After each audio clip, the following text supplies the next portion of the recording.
જય હિન્દ વિદ્યાર્થી મિત્રો, હું ચેતન સર આપ સૌ વિદ્યાર્થી મિત્રોનું આરોગ્ય પાઠશાળામાં હાર્દિક સ્વાગત કરું છું. મિત્રો, મળી આજે એક નવા રોગ સાથે, જે રોગનું નામ છે ઓરી, જેનો સમાવેશ વાયરસજન્ય રોગોની અંદર કરવામાં આવે છે. તો કે આ ઓરીની વાત કરીએ, ઓરીને બીજા મિઝલ્સ તરીકે પણ ઓળખવામાં આવે છે. એટલે કે જો ઓરીનું ઇંગ્લિશમાં નામ પૂછે તો ઓરીને મિઝલ્સ રોગ તરીકે પણ ઓળખવામાં આવે છે. આ ઉપરાંત ઓરી એ પેરામિક્ઝો ગ્રુપના વાયરસથી થતો ચેપી રોગ છે. પરીક્ષામાં મિત્રો પ્રશ્ન પૂછાઈ ગયેલો છે કે ઓરી એ કયા ગ્રુપના વાયરસ દ્વારા થતો રોગ છે? તો કે પેરામિક્ઝો ગ્રુપના વાયરસ દ્વારા થતો રોગ છે.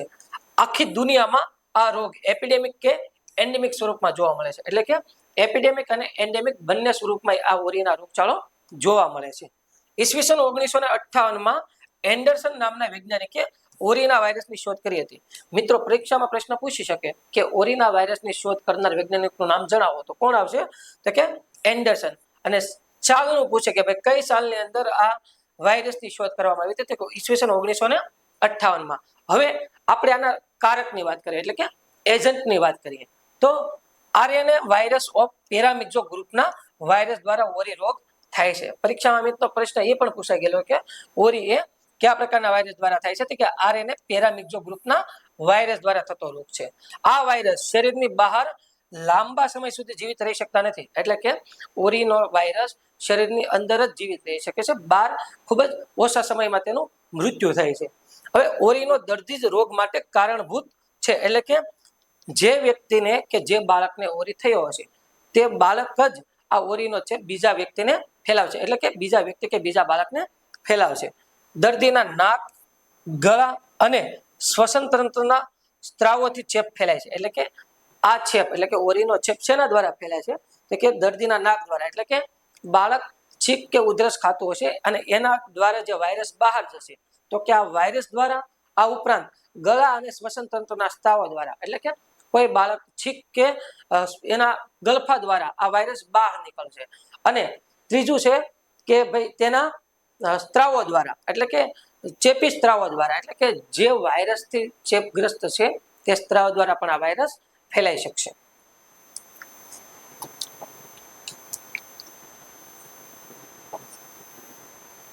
હવે આપણે હોસ્ટની વાત કરીએ, એટલે કે ઓરી કેવા બાળકોમાં જોવા મળે છે? તો કે સામાન્ય રીતે 6 મહિનાથી 5 વર્ષના બાળકોમાં કેસ વધુ જોવા મળે છે.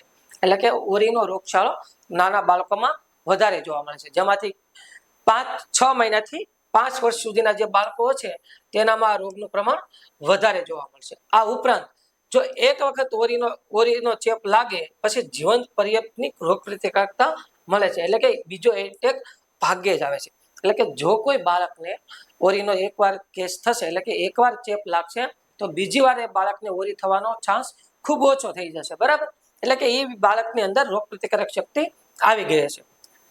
0 થી 6 મહિનાના બાળકોમાં માતા તરફથી રોગ પ્રતિકારકતા મળેલી હોય છે.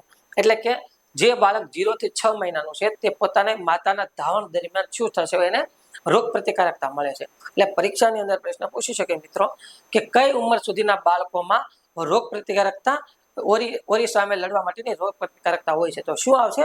0 થી 6 મહિનાનું જે બાળક હશે તેની અંદર શું થશે? તો કે માતા તરફથી રોગ પ્રતિકારક શક્તિ મળેલી જોવા મળશે.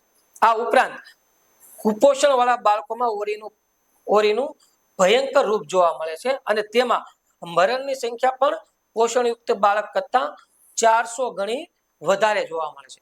પરીક્ષામાં પ્રશ્ન પૂછી શકે મિત્રો કે કુપોષણયુક્ત બાળકની અંદર પોષણવાળા બાળક કરતા મૃત્યુની સંખ્યા કેટલા ગણી વધારે જોવા મળે છે? તો કે 400 ગણી વધારે જોવા મળે છે. હવે વાતાવરણની વાત કરીએ તો કે આ ઓરીનો વાયરસ કેવા વાતાવરણ એની માટે અનુકૂળ છે? તો સામાન્ય રીતે કે શિયાળામાં અને ઠંડી અને માણસોની ગીચતાના કારણે વધુ જોવા મળે છે. એટલે કે ઓરીનો ચેપ કેવામાં જોવા મળે છે? કે ઠંડી ઋતુમાં. શિયાળાની અંદર શું થશે? કે ઓરીના રોગ વધારે જોવા મળશે. આ ઉપરાંત માણસોની ગીચતાના કારણે પણ વધુ જોવા મળશે. એટલે કે જેમ લોકોની ભીડ વધારે હશે તેમ ઓરીનું પ્રમાણ, ઓરીનો ચેપ વધારે ફેલાશે. ફેલાવાની રીતોની વાત કરીએ મિત્રો આપણે, તો કે પહેલું છે ડ્રોપલેટ ઇન્ફેક્શન દ્વારા. એટલે કે વ્યક્તિ જ્યારે છીંક કે ઉધરસ ખાશે તો તેના દ્વારા જે ઓરીના વાયરસ છે તે પોતાના શરીરમાંથી બહાર નીકળશે અને એના દ્વારા શું થશે? ચેપનો ફેલાવો વધારે થશે. ત્યારબાદ દર્દીના સીધા સંપર્કથી, એટલે વ્યક્તિથી વ્યક્તિના સીધા સંપર્ક દ્વારા. અને ત્રીજું છે કંજક્ટિવાઇમાં મારફતે, એટલે કે આંખોના સ્ત્રાવ દ્વારા, એટલે કે જે કોઈ બાળકને ઓરીનો ચેપ લાગ્યો છે તો કે તેની કંજક્ટિવા દ્વારા પણ ઓરીનો ચેપ ફેલાવી શકશે. અને ઇન્ક્યુબેશન પીરિયડની વાત કરીએ, એટલે કે આ રોગની ઉદ્ભવન અવધિ જે 10 થી 14 દિવસ હોય છે. મિત્રો, પરીક્ષામાં ઓરીની ઉદ્ભવન અવધિ પણ એકવાર પૂછેલી છે કે ઓરી એટલે કે મિઝલ્સ રોગની ઉદ્ભવન અવધિ શું છે, તો કે 10 થી 14 દિવસ. ત્યારબાદ ચિહ્નો અને લક્ષણોની વાત કરીએ તો કે આ ઓરી રોગ છે તો જો કોઈ બાળકની અંદર ઓરી રોગ જોવા મળશે તો એની અંદર એ બાળકની અંદર કેવા પ્રકારના લક્ષણો અને ચિહ્નો જોવા મળશે. તો ઓરીના લક્ષણો અને ચિહ્નો 3 તબક્કામાં જોવા મળે છે, જેમાં પ્રથમ સ્ટેજ છે તેને પ્રોડ્રોમલ તબક્કો કહેવાય, બીજો સ્ટેજ છે તેને ઇરેપ્ટિવ તબક્કો કહીશું અને ત્રીજો છે એને પોસ્ટ મિઝલ તબક્કો કહીશું. એમાં પહેલો આપણે જે તબક્કો છે, જે પ્રથમ સ્ટેજ એને આપણે શું કહીશું, પ્રોડ્રોમલ તબક્કો, એની આપણે વાત કરીએ તો એમાં શું થશે તો કે ચેપ લાગ્યાના 10 દિવસ પછી આ તબક્કો ચાલુ થાય છે. એટલે કે કોઈ બાળકને ઓરીનો ચેપ લાગશે એના 10 દિવસ પછી શું થશે તો કે આ તબક્કો ચાલુ થશે, જેમાં શું થશે, તણાવ અને ખાંસી આવશે, એટલે કે બાળકને તાવ અને ખાંસી, આ ઉપરાંત તાણ એટલે કે ખેંચ પણ આવી શકશે. ત્યારબાદ શરદી અને ઉધરસ થાય છે, બાળકમાં શું થશે, શરદી અને ઉધરસ થશે. ત્યારબાદ નાકમાંથી પાણી પડશે, એટલે કે બાળકને નાકમાંથી પાણી પડશે, આંખો લાલ થઈ જશે અને પ્રકાશમાં આંખો અંજાઈ જશે, જેને આપણે શું કહીશું, ફોટોફોબિયા તરીકે પણ ઓળખવામાં આવે છે. મિત્રો, પરીક્ષામાં પ્રશ્ન પૂછી શકે કે ફોટોફોબિયા કન્ડિશન નીચેનામાંથી કઈ છે, તો કે પ્રકાશમાં આંખો જે અંજાઈ જાય તેને ફોટોફોબિયા તરીકે ઓળખવામાં આવે છે. આ ઉપરાંત શરીર પર દાણા નીકળતા પહેલા 1-2 દિવસ પહેલા મોઢાના ઉપરના જડબામાં પહેલી 2 દાઢની ઉપરના ભાગમાં ઝીણા અને ભૂખરા રંગના સ્પોટ જોવા મળે છે, જેને કોપ્લિક સ્પોટ તરીકે ઓળખવામાં આવે છે અને ઝાડા ઉલટી પણ જોવા મળે છે. એટલે કે આ પરીક્ષામાં મિત્રો ઘણીવાર પ્રશ્ન પૂછાઈ ગયેલો છે કે કોપ્લિક સ્પોટ નીચેનામાંથી કયા રોગમાં જોવા મળે છે. કોપ્લિક સ્પોટ કેમાં જોવા મળશે તો કે ઓરી રોગની અંદર જોવા મળશે. આમાં શું થશે તો કે દર્દીના ઉપરની 2 દાઢ, જે પાછળની જે દાઢ છે એના ઉપરના ભાગમાં શું થશે તો કે ઝીણા અને ભૂખરા રંગના શું જોવા મળશે, સ્પોટ જોવા મળશે, જેને કોપ્લિક સ્પોટ તરીકે ઓળખવામાં આવે છે, જે આ રોગનું એટલે કે ઓરી રોગનું મુખ્ય લક્ષણ આપણે કહી શકાય. ત્યારબાદ દર્દીને ઉલટી પણ થશે અને ઝાડા પણ થઈ શકે છે. બીજો તબક્કાની આપણે વાત કરીએ તો બીજો તબક્કો આપણે આગળ વાત કરી છે કે ઇરેપ્ટિવ સ્ટેજ, જેમાં શરૂઆતમાં કાનની પાછળથી થાય છે, એટલે કે બીજો તબક્કો જે ઇરેપ્ટિવ સ્ટેજ છે જેની શરૂઆત પ્રથમ ક્યાંથી થશે તો કે કાનની પાછળથી.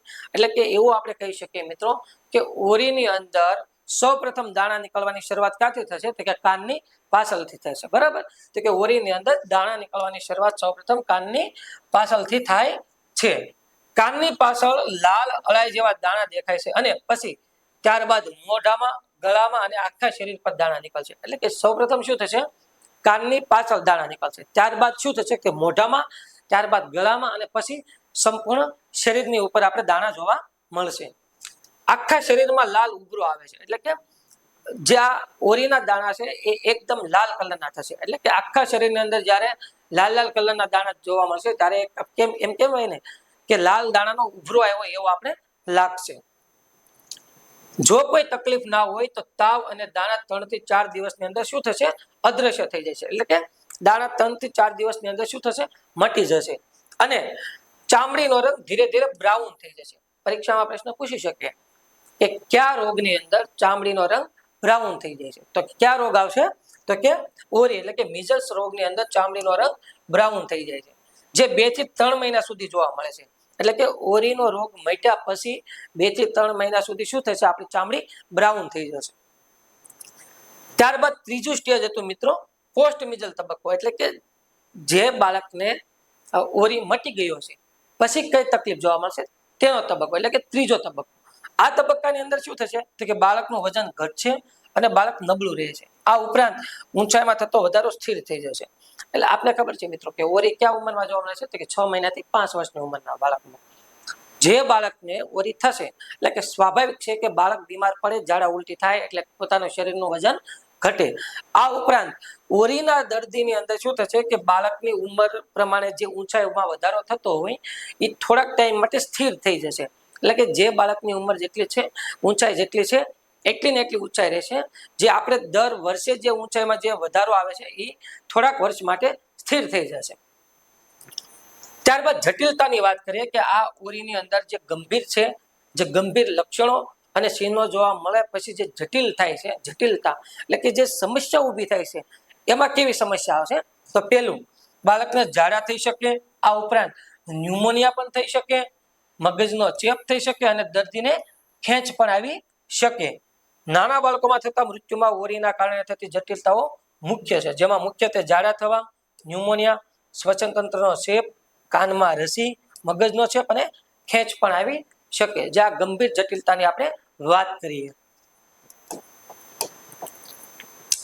ત્યારબાદ નિદાન અને લક્ષણોની વાત કરીએ તો કે કોઈ બાળકની અંદર જે નિદાન અને લક્ષણો થયા ત્યારબાદ આપણે કઈ સારવાર આપશું તેની વાત કરીએ તો કે આની કોઈ સ્પેસિફિક સારવાર નથી. એટલે કે જેમ બધા રોગની અંદર સ્પેસિફિક સારવાર હોય છે એમ આની અંદર સ્પેસિફિક સારવાર નથી.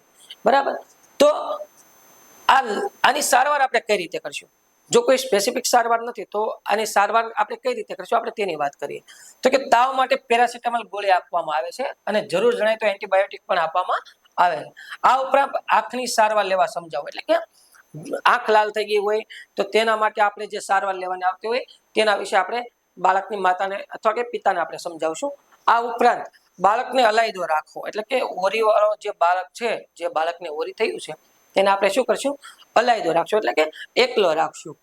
સમતોલ આહાર આપશું અને વધુ પડતા કેસ હોય તો તરત મેડિકલ ઓફિસરને જાણ કરશું અને વિટામિન એનો પૂરક ડોઝ ઉંમર પ્રમાણે આપશું. કારણ કે ઓરીના કારણે વિટામિન એની શરીરમાં ઉણપ થઈ જાય છે અને જો વધારે પ્રમાણમાં કેસ હશે, એક સાથે એપિડેમિક ફાટી નીકળશે તો જે તે વિસ્તારમાં એપિડેમિક ફાટી નીકળ્યો હશે તે વિસ્તારની અંદર ઉંમર પ્રમાણે એટલે કે બાળકની ઉંમર પ્રમાણે આપણે શું કરશું? અને વિટામિન એનો ડોઝ આપશું. કારણ કે ઓરીના રોગમાં એવું થાય છે કે વિટામિન એની ઉણપ જોવા મળે છે. તો એના કારણે વિટામિન એની ઉણપ બાળકમાં ન જોવા મળે અને બાળકની આંખને નુકસાન ન થાય તેના માટે આપણે તમામ બાળકોને વિટામિન એના આપણે ડોઝ આપશું. જે વિટામિન એની આપણે માત્રા ઉંમર પ્રમાણે વાત કરીએ તો કે 6 મહિનાથી ઓછી ઉંમરનું બાળક હોય તો આપણે એને 50,000 ઇન્ટરનેશનલ યુનિટ આપશું. 6 મહિનાથી 11 મહિનાનું બાળક હોય તેને 1 લાખ ઇન્ટરનેશનલ યુનિટ આપશું અને 12 મહિના પછીનું બાળક હોય એટલે કે 1 વર્ષ સુધીનું બાળક હોય એને આપણે 2 લાખ ઇન્ટરનેશનલ યુનિટ આપશું. આપ સૌ વિદ્યાર્થી મિત્રોને ખબર છે કે જો 9 મહિનાથી ઓછી ઉંમરનું બાળક હશે તો આપણે એને 1 લાખ ઇન્ટરનેશનલ યુનિટ આપતા હોઈએ છીએ અને બાકીના ટોટલ 9 ડોઝ હોય એમાં પહેલો ડોઝ આપણે 1 લાખ ઇન્ટરનેશનલ યુનિટ આપતા હોઈએ છીએ અને બાકીના તમામ ડોઝ એટલે કે બીજા 8 ડોઝ છે તેમાં આપણે 2 લાખ ઇન્ટરનેશનલ યુનિટ આપતા હોઈએ છીએ. એટલે કે ઓરીમાં જે વિટામિન એના જે ડોઝ છે, જે વિટામિન એના ડોઝ એ ટોટલ આપણે 9 ડોઝ આપીએ છીએ અને આ 9 ડોઝની અંદર ટોટલ આપણે વાત કરીએ તો કે ટોટલ 17 લાખ ઇન્ટરનેશનલ યુનિટ આપણે વિટામિન એ આપણે બાળકને આપવામાં આવતું હોય છે. આ ઉપરાંત ઇન્ટરનેશનલ યુનિટની આપણે વાત કરીએ તો કે દાણા નીકળ્યા પછી 7 દિવસ સુધી બાળકને અલાયદો રાખશું અને કોન્ટેક્ટમાં આવેલા બાળકોને 2 દિવસમાં ઓરીની રસી આપશું. એટલે કે જે બાળકને ઓરી થયો છે એ બાળકને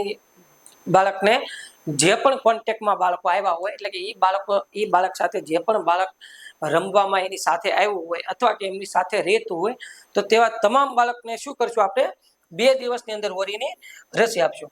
મિત્રો, આ પરીક્ષામાં પ્રશ્ન પૂછાઈ ગયેલો છે કે ઓરીના રોગચાળા વખતે આપણે કઈ કામગીરી કરવાની હોય છે?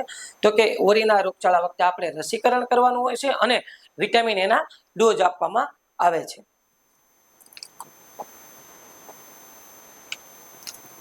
ત્યારબાદ અટકાયતી પગલાની આપણે વાત કરીએ તો કે બાળકને રાષ્ટ્રીય રસીકરણ પત્રક મુજબ ઓરીની રસી આપશું જેથી ઓરી રોગ સામે રોગ પ્રતિકારકતા મેળવી શકાય.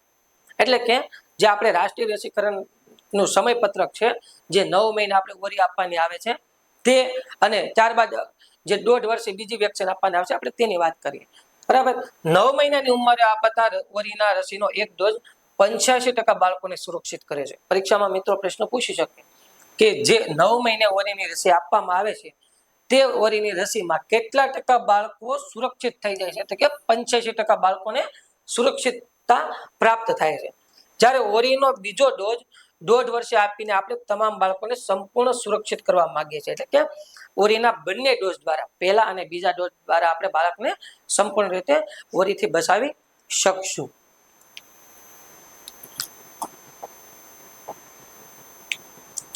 હવે આ ઓરી અટકાવવામાં આપણે આરોગ્ય કર્મચારીની ભૂમિકા શું?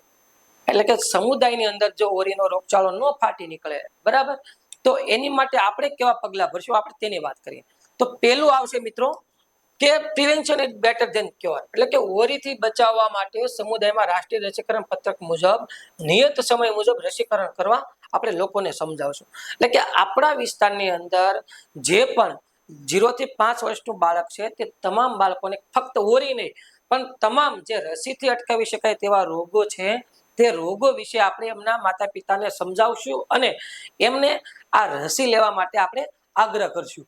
આ ઉપરાંત ઓરીના દર્દીને સંપૂર્ણ આરામ, સમતોલ આહાર, જરૂરી સારવાર તેમજ માતા પિતાને આ તમામ વસ્તુ કરવા માટે સમજાવશું અને આ ચેપી રોગ હોવાથી તેણે વાપરેલી તમામ વસ્તુઓ ચેપ રહિત કરવા માટે પણ સમજાવશું. જેથી શું થશે મિત્રો કે એક બાળકની જે ચેપી વસ્તુ છે જે બીજું બાળક ઉપયોગ કરશે તો તેનામાં પણ ઓરીનો ચેપ ફેલાશે, એટલે કે એને પણ ઓરી થશે. જો આવું ન થાય તો એના માટે આપણે શું કરશું તો કે માતા પિતાને સમજાવશું કે જે બાળકે વસ્તુ વાપરેલી છે તે વસ્તુ બીજું બાળક ન વાપરે અને એને અલાયદો રાખવા સમજાવશું. એટલે કે જે બાળકને ઓરીનો રોગ થયો છે તે બાળકને થોડાક સમય માટે આપણે શું કરશું, એને અલાયદો રાખશું અને ચેપથી બચવા હાથ ધોવા આપણે પણ સમજાવશું. એટલે કે ઓરીનો રોગ આપણે ખબર છે કે ચેપી છે, તો એના વાયરસ આપણા શરીરમાં ન જાય તેના માટે આપણે શું કરશું, હેન્ડવોશ કરવા માટે પણ લોકોને સમજાવશું.